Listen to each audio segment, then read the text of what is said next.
Quand The Rock a fait son retour à la WWE fin 2023 pour une apparition spéciale, beaucoup de fans étaient déçus. Oui, faut dire qu'il est vraiment revenu juste le temps d'une soirée pour humilier Austin Theory au micro et lui placer son People's Elbow, et qu'après ça, on n'a pas eu grand chose. Pourtant, au même moment, et depuis très longtemps d'ailleurs, le cousin de The Rock, celui qui l'a pourtant aidé à remporter le Royal Rumble en 2015 malgré les huées de la foule et qu'il a sûrement soutenu pour arriver au sommet, est justement arrivé enfin à la place dont il a toujours rêvé, celle de champion indisputé de la WWE, mais surtout celle du chef de tribu dans la famille Anoa'i, dont The Rock fait également partie. Ce retour de The Rock, il a donc lancé plein de rumeurs. Est-ce qu'il est là pour WrestleMania? Est-ce qu'il va défier Roman Reigns? Est-ce qu'il va ne serait-ce que parler de lui? Et au final, les espoirs des fans ont vite été détruits puisque The Rock a quitté le ring sans mentionner une seule fois son cousin, et depuis, on ne l'a pas revu. Du moins, tout ça, c'était jusqu'au Raw du 1er janvier 2024. C'est celui qui a ouvert l'année avec un épisode spécial Day One et dans lequel The Rock a encore une fois fait son retour, pour cette fois-ci mentionner l'existence de son cousin au sommet de la WWE, en demandant s'il devait s'asseoir à la tête de la table pour lancer pour de bon les rumeurs d'un match entre les deux. Avec ce retour de fou et les discussions que j'ai vues un petit peu partout sur internet par rapport à ce match, je me suis dit que ce serait intéressant aujourd'hui de revenir rapidement sur l'histoire entre The Rock et Roman Reigns, et surtout d'expliquer pourquoi The Rock doit ou non affronter son cousin à WrestleMania 40.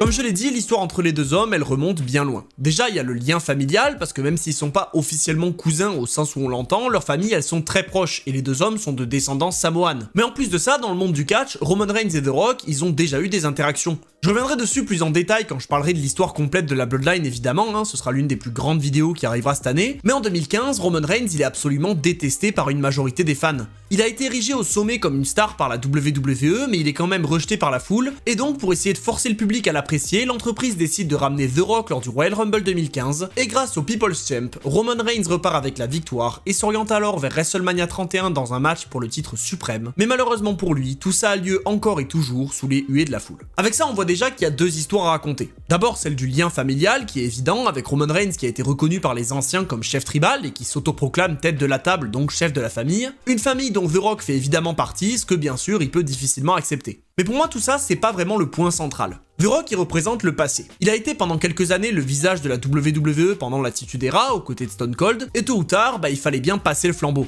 Il l'a déjà fait avec John Cena, certes un petit peu à contre-cœur et pourtant ça a parfaitement fonctionné, même si bon, Cena était déjà établi tout seul comme star numéro 1. Et en 2015 il l'a fait avec grand plaisir j'imagine avec Roman Reigns en essayant d'aider un proche à lui à se faire apprécier, et pourtant ça a échoué. On a donc un Roman Reigns qui a dû totalement se réinventer tout seul pour devenir ce chef tyrannique qui terrorise sa famille et qui s'impose en tant que leader de tribu mais aussi en tant que leader de la WWE, et qui réussit alors à prendre la place de The Rock sans aucune aide de sa part. Tout ça, ça peut donc raconter une histoire avec deux facettes. D'un côté, celle de The Rock qui voit que Roman Reigns n'a pas été à la hauteur, qui n'a pas su profiter de son aide pour devenir le deuxième People's Champ et qu'au final il a même tourné le dos aux fans pour devenir leur ennemi, et qui malgré tout ça s'entête quand même à s'autoproclamer leader de la famille dont The Rock fait partie, ce qu'évidemment il n'accepte pas. Et de l'autre, on a le côté de Roman Reigns. Lui en 2015, il estime qu'il a pas besoin de The Rock. Le Royal Rumble, il aurait très bien pu le gagner tout seul, et en finale, quand il arrive, The Rock, il reçoit une grande ovation et il invisibilise Roman Reigns. À tel point qu'aujourd'hui, beaucoup ne se souviennent que du visage de The Rock quand il entend les huées de la foule, et il ne réalise pas du tout qu'à ses côtés, le monde de Roman Reigns était en train de s'effondrer. On a en plus de ça un catcheur qui n'a absolument pas eu besoin d'un passage de flambeau. Faire le gentil, ça n'a jamais payé, la preuve, il a jamais été aussi dominant que depuis qu'il a tourné le dos aux fans, et en finale, Roman Reigns, il a pas envie d'être le prochain People's Champ.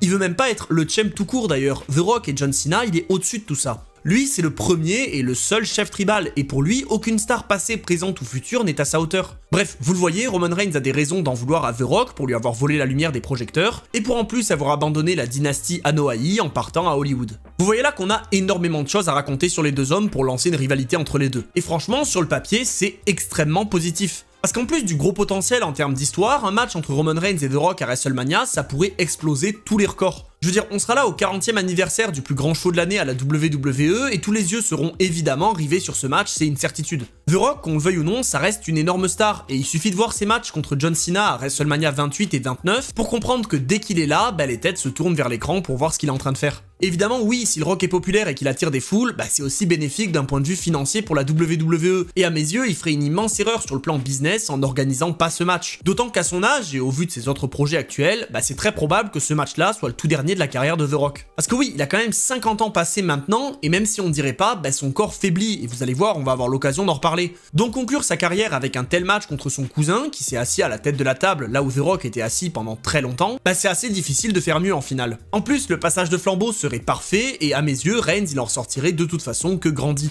D'ailleurs, puisqu'on parle de Roman Reigns, lui aussi, il a énormément à gagner avec ce match. Déjà, il a l'occasion de mettre The Rock à la retraite, et d'un point de vue historique d'avoir probablement le match le plus important de sa carrière, mais il a en plus la possibilité d'aller chercher un record que beaucoup imaginent imbattable. Parce que depuis le début, j'ai parlé de Roman Reigns et de sa position dans la famille Anoa'i, mais j'ai pas insisté sur quelque chose de très important. Au moment où on parle, il est toujours champion indisputé de la WWE, et dans les faits, il l'est depuis plus de 1200 jours, ce qui est déjà énorme, mais ce qui est encore très loin des records les plus importants. À l'époque où les titres n'étaient que très peu défendus à la télé et où le catch était bien différent, des noms comme Hulk Hogan ou Bruno Sammartino ont détenu ce titre pendant des durées juste hallucinantes, allant de 1400 jours pour Hogan jusqu'à plus de 2800 pour Sammartino, des records dont Roman Reigns est encore bien loin et qui semblent tout simplement inatteignables. Alors, faut dire que le record de Sammartino, je pense que oui, il est réellement impossible à battre, en tout cas aujourd'hui, parce que pour ça, il faudrait que Reigns conserve son titre encore 4 ans, et je vois mal la WWE réussir à maintenir un intérêt important pour la ceinture quand on voit que beaucoup commencent déjà à se lasser. Mais par contre, si on regarde le record de Hogan, là c'est autre chose. Pour le battre, il suffit que Roman Reigns passe WrestleMania 40 et conserve son titre encore 5 mois après ça, et sachant qu'il le défend pas à tous les shows, à mes yeux c'est largement faisable. Et soyons honnêtes, si Reigns affronte bel et bien The Rock sur la plus grande scène du monde, bah y a fort à parier qu'il va le battre et conserver sa ceinture, ce qui donc lui permettrait assez facilement d'aller dépasser les 1400 jours pour venir à bout du record de Hogan, et donc se placer dans le top 3 des règnes les plus longs de l'histoire. Mais alors avec tout ça, on pourrait penser qu'il n'y a aucune raison de pas faire The Rock contre Roman Reigns pour le titre indisputé à WrestleMania 40. Je veux dire, l'histoire elle s'écrit toute seule et il y a beaucoup de choses à raconter. En termes de rivalité, d'échange au micro et de storytelling, on sera certainement dans le top de ce qui a jamais été fait. Roman Reigns, c'est certain qu'il en sortira plus grandi que jamais avec un règne de 1400 jours quasiment assuré, une histoire de la Bloodline bouclée et le prestige d'avoir mis un terme à la carrière de The Rock. Bref, tout porte à croire que ce match est une excellente idée, et pourtant, bah pas forcément. Déjà, je l'ai mentionné rapidement, mais The Rock, il a 51 ans. À titre de comparaison, quand il a fait ses matchs contre Cena à WrestleMania 28 et 29, bah il y en avait 10 de moins. Et pourtant, à cette époque, il lui arrivait déjà de se blesser très souvent. D'ailleurs, si je dis pas de bêtises, il finit ses 2 matchs de WrestleMania avec une blessure assez conséquente, et même si les affrontements étaient pas mauvais pour autant, on voyait déjà qu'il commençait à atteindre ses limites. Alors attention, hein, The Rock, pour un mec de 51 ans, il est dans une forme incroyable, et même tout court d'ailleurs, mais il y a vraiment un monde entre avoir l'air en forme, l'être en réalité, et pouvoir faire des choses que 99% des gens de son âge ne peuvent pas faire, et monter sur un ring contre un Roman Reigns à son prime à WrestleMania pour tout donner et essayer de sortir un excellent match. Et justement, là pour moi on met le doigt sur un gros problème. Comment faire un match qui est à la hauteur de l'histoire racontée? Le chef de la tribu, la tête de la table, le champion indisputé au règne imbattable contre le People's Champ, l'homme qui a tenté d'aider Reigns justement en 2015 mais qui lui a indirectement volé la lumière, l'ancienne star qui vient essayer de reprendre sa place et qui peut-être met sa carrière en jeu dans le match le plus fou de l'histoire. Oui, tout ça c'est bien beau, mais dans le ring, comment être à la hauteur? Ok, ni The Rock ni Roman Reigns ne sont considérés comme les meilleurs catcheurs dans le ring, mais on l'a vu dans les matchs de Reigns, il a toujours réussi à nous offrir des trucs cool, ne serait-ce qu'en termes de storytelling, mais tout ça, ça passait aussi par ses adversaires. Là, on va lui demander de porter le match quasiment à lui tout seul, et à moins qu'on ait un public dans le même état d'euphorie qu'à WrestleMania 18 entre Hogan et The Rock, je vois mal comment ça peut être à la hauteur de l'histoire. Alors après, bien sûr, quand on parle d'un match entre The Rock et Roman Reigns, on s'attend pas à un classique en termes de catch. Mais sans aller jusque là, le simple fait que The Rock a des grandes chances de se blesser dans les 5 premières minutes du match, bah j'ai peur que du coup ça force les catcheurs à faire un match bien plus court que ce qui était prévu à la base, et que donc, bah les fans soient déçus. À côté de ça, j'ai parlé du titre de Roman Reigns, et pour moi, il a aussi un rôle très important à jouer dans cette histoire. Parce que dans un monde où la ceinture est en jeu à WrestleMania 40 entre les deux, on est bien d'accord que The Rock il peut absolument pas gagner, et d'ailleurs il ne doit pas gagner. D'une part, ce serait dramatique pour Roman Reigns, qui avec un règne aussi long et historique finit par perdre contre un ancien catcheur de 50 ans qui a pas fait de match depuis 2016, et encore, hein, si vraiment on peut appeler ça un match, hein, parce qu'en vrai c'est plutôt depuis 2013, mais en plus ce serait la pire chose à faire pour la WWE, qui reconnaîtrait par cette décision que personne de cette génération n'est à la hauteur de The Rock, pas même Roman Reigns, ce qui pour moi est un immense aveu de faiblesse. Donc si match il y a et si titre en jeu il y a, Roman Reigns doit obligatoirement ressortir vainqueur. Mais du coup, si on part de ce principe, où est le suspense? Où est l'intérêt de regarder un match dans lequel l'enjeu est certes immense, mais dans lequel le résultat est tout bonnement couru d'avance? D'autant qu'on l'a dit, en termes de catch, le match sera certainement pas incroyable, et ça peut ne pas être un problème en soi. Une bonne histoire, des échanges tendus, un storytelling fort et une fin difficile à prédire, ça peut faire oublier le côté technique pur, en tout cas à mes yeux, mais là, si le résultat il est ultra prévisible, bah quel est l'intérêt? Et puis on peut aller plus loin. Après sa victoire, Roman Reigns y ressort au sommet, toujours champion indisputé avec un Rock déchu qui doit prendre sa retraite, mais du coup le champion, où est-ce qu'il va après tout ça? Déjà, il va évidemment pas perdre dans un show random entre les deux WrestleMania, et au vu du record de Hogan, il va certainement pas perdre avant septembre 2024. Donc au final, ça lui laisse seulement 3 matchs pour perdre son titre, les Survivor Series 2024, le Royal Rumble 2025 ou enfin WrestleMania 41. Et oui, j'ai toujours dit et je le maintiens que Roman Reigns il ne peut perdre qu'à WrestleMania, donc en cas de victoire contre The Rock, il en aura certainement pour encore 1 an de règne, mais même si on oublie tout ça, il doit trouver un moyen de rendre ce règne justement intéressant, au moins jusqu'à fin 2024, et vu que l'histoire de la Bloodline elle touche à sa fin, ça semble un peu compliqué. Et en plus de tout ce que j'ai cité, il y a aussi un nom que j'ai pas mentionné. Un nom qui pourtant a une place très importante dans cette histoire. Ce nom, vous l'aurez compris, c'est celui de Cody Rhodes. Depuis sa défaite à WrestleMania 39, Cody s'est petit à petit reconstruit pour s'établir encore mieux comme l'un des catcheurs les plus appréciés par les fans, et tout ça, ça a mené à cette confrontation exceptionnelle lors d'un épisode de SmackDown entre Cody Rhodes et Roman Reigns, qui a tout de suite donné envie à beaucoup de fans de voir la revanche. En plus, c'est assez évident, l'an dernier, Cody il a perdu à cause de Solo Sikoa dans un match qui avait de nombreuses interventions. Cette année, il peut aller chercher Roman Reigns en 1 contre 1 et finir son histoire qu'il rêve de conclure depuis si longtemps, donc ça reste extrêmement logique. Mais du coup, où est-ce que Cody Rhodes peut venir se placer dans l'histoire entre The Rock et Roman Reigns? Un triple menace? Certainement pas. Cody ferait assurément tâche et la WWE veut d'un match en 1 contre 1 entre Reigns et le Rock pour vraiment cimenter cet affrontement dans l'histoire. Un match de qualification contre The Rock à l'Elimination Chamber? Pourquoi pas, mais si vraiment il s'agit de faire Reigns-Rock, Cody est obligé de perdre et certes ça peut le lancer dans un nouvel arc, mais est-ce que du coup il arrivera à garder le soutien des fans? Ça c'est difficile à dire. Bref, ce que j'essaie de dire avec tout ça, c'est que si le Rock défie bel et bien Roman Reigns pour le titre à WrestleMania 40, l'histoire de Cody Rhodes, elle va être très compliquée à raconter puisqu'il faudra attendre 1 an pour arriver jusqu'à avril 2025 et lui donner sa revanche. Alors, je sais qu'il y a beaucoup de gens qui veulent pas voir Cody Rhodes affronter Roman Reigns et beaucoup veulent surtout pas le voir gagner, mais soyons honnêtes, tout indique que c'était le projet jusqu'à très récemment, donc on est quand même obligé de le prendre en compte. Et puis, que ce soit Cody ou un autre, peu importe, mettre le titre de champion indisputé dans un match entre Roman Reigns et le Rock, déjà pour moi c'est pas nécessaire, mais c'est surtout un aveu très fort, la nouvelle génération on s'en fout, on se tourne encore vers les anciens pour faire de grosses affiches, et ça à mes yeux c'est un très gros problème. Mais bon, avec tout ça vous vous dites sûrement, ok,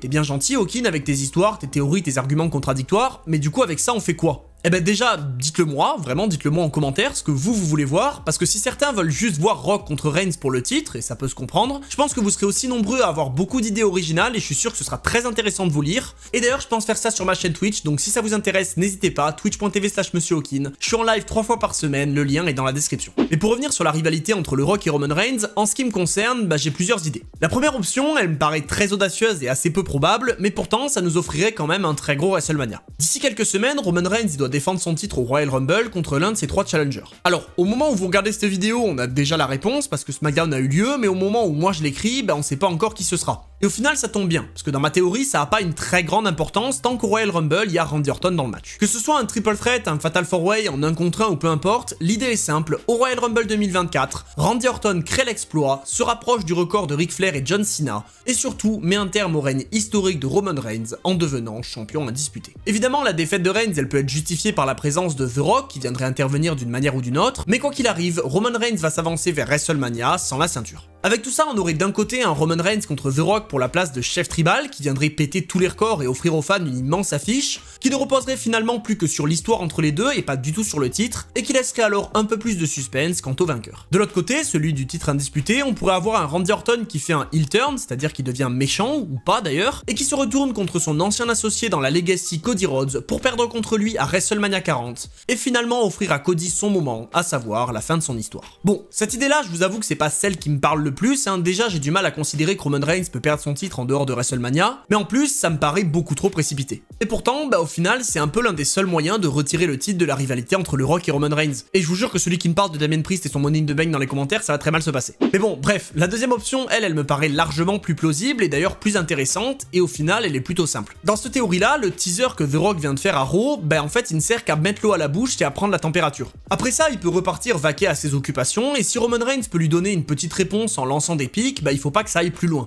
Par contre, au même moment, Cody il peut revenir se mêler des histoires de Roman Reigns et en gagnant l'Elimination Chamber par exemple, il peut se placer en tant que challenger numéro 1 au titre de Reigns à WrestleMania pour offrir aux fans ce que beaucoup attendent énormément, la revanche entre les deux en 1 contre 1. Pendant ce temps, on peut avoir la Bloodline qui s'effondre complètement avec Jay contre Jimmy à WrestleMania qui se termine sur un Jimmy qui quitte le clan. À côté de ça, un Solo Sikoa qui va prendre son envol et qui lâche Roman Reigns pour tenter de s'établir comme seule star. Et pourquoi pas même un Paul Heyman qui tournerait le dos à son chef tribal pour aller justement aider un catcheur émergent comme Solo Sikoa à gravir les échelons. Le champion indisputé sera donc contraint de débarquer seul à WrestleMania 40, sans aide et avec une confiance au plus bas, et dans un moment historique, Cody Rhodes réussit à finir son histoire et à venir à bout du règne impressionnant de Roman Reigns en le battant dans le main event de WrestleMania pour le titre indisputé. Cette défaite est la perte de sa bloodline mais alors Roman Reigns au plus bas, et pendant que Cody Rhodes part dans d'autres aventures avec le titre pour le défendre dans des rivalités contre divers membres du roster, Reigns lui de son côté tente de se reconstruire, ce qui le pousse à lancer un défi de taille, un match contre The Rock à WrestleMania 41, avec tout en jeu. Les carrières, la place de chef de tribu, le nom dans les livres d'histoire, bref, l'un des deux perdra tout d'un point de vue symbolique évidemment, alors que l'autre sera définitivement érigé en tant que roi, et pour repartir dans le droit chemin, Roman Reigns met un terme à la carrière de The Rock à WrestleMania 41 après avoir tout perdu, et s'établit alors à nouveau comme chef tribal et seul et unique leader de la famille Anoa'i. Alors certes, dans mon idée, tout n'est pas parfait, hein. Certains vont vouloir que ce soit quelqu'un d'autre que Cody qui batte Reigns, d'autres vont vouloir que Reigns ne perde jamais sa ceinture, d'autres encore vont vouloir que The Rock batte Roman Reigns même dans cette histoire-là, mais de toute façon, comme d'habitude, tout n'est qu'une question de goût et d'opinion, et encore une fois, je compte sur vous pour me donner votre avis dans les commentaires. Bon, après, j'ai aussi vu passer beaucoup d'autres idées sur internet, et surtout des idées avec lesquelles je suis moins d'accord, comme par exemple celle d'avoir The Rock contre Roman Reigns en main event de la nuit 1 de WrestleMania 40 avec Reigns qui ressort vainqueur, puis Cody Rhodes contre Roman Reigns en main event de la nuit 2 avec cette fois-ci Cody qui finit son histoire, parce que même si d'un point de vue historique ce serait cool, parce que Reigns serait le premier à main eventer les deux nuits de WrestleMania, j'ai quand même du mal à voir The Rock accepter de passer au second plan derrière Cody, et je pense que le titre poids lourd de Rollins mérite lui le main event de la nuit 1. Pareil, il y a beaucoup de gens qui voient The Rock affronter Roman Reigns pour le titre à l'Elimination Chamber, et je pense pas que ce soit une bonne idée, parce que même si le show sera immense avec ce gigantesque stade, je trouve que l'affiche est beaucoup trop importante pour ne pas se dérouler à WrestleMania. Avec tout ça, on voit donc que la rivalité entre The Rock et Roman Reigns, même si sur le papier elle a l'air incroyable et qu'elle peut raconter plein de choses différentes et intéressantes, sa réalisation elle paraît très compliquée, avec pour moi le titre qui finalement est plus un poids qu'une valeur ajoutée à l'histoire, et donc quelle que soit la solution, à mes yeux, The Rock contre Roman Reigns, s'il doit avoir lieu, ne doit pas être un match de championnat. Alors attention, hein, je suis pas pour autant dans le camp de ceux qui veulent pas du tout de ce match, je pense que ça peut être très intéressant et que ça peut régaler tout le monde en plus d'offrir un match historique en termes d'importance, mais je pense que la WWE s'y est peut-être pris un petit peu trop tôt s'il s'agit d'organiser ce match dès cette année. À mon avis, ça aurait peut-être été plus intéressant d'avoir The Rock qui viendrait confronter Roman Reigns après sa défaite à WrestleMania, mais en final personne ne sait réellement ce qui va se passer, et c'est aussi ça qui est cool dans le catch, puisque chacun peut avoir sa théorie, et quoi qu'il en soit, l'année 2024 commence une fois de plus sur une note absolument folle. Du coup, n'oubliez pas de me partager votre avis sur cette potentielle rivalité dans les commentaires, dites-moi absolument tout, quand est-ce que selon vous le match doit avoir lieu, est-ce que le titre doit être en jeu, qui doit gagner, et puis même est-ce que vous voulez voir ce match ou pas du tout. Bref, j'attends de lire vos commentaires et je vous attends sur Twitch pour en discuter, et tant que vous y êtes, profitez-en pour vous régaler avec mon lien affilié au lit dans la description et avec mes codes promo, ça fait toujours plaisir, ça soutient la chaîne et ça vous permet de vous régaler par la même occasion. Sur ce, je vous attends sur tous mes autres réseaux dans la description, c'était Monsieur Hawkin et on se retrouve très vite pour d'autres histoires.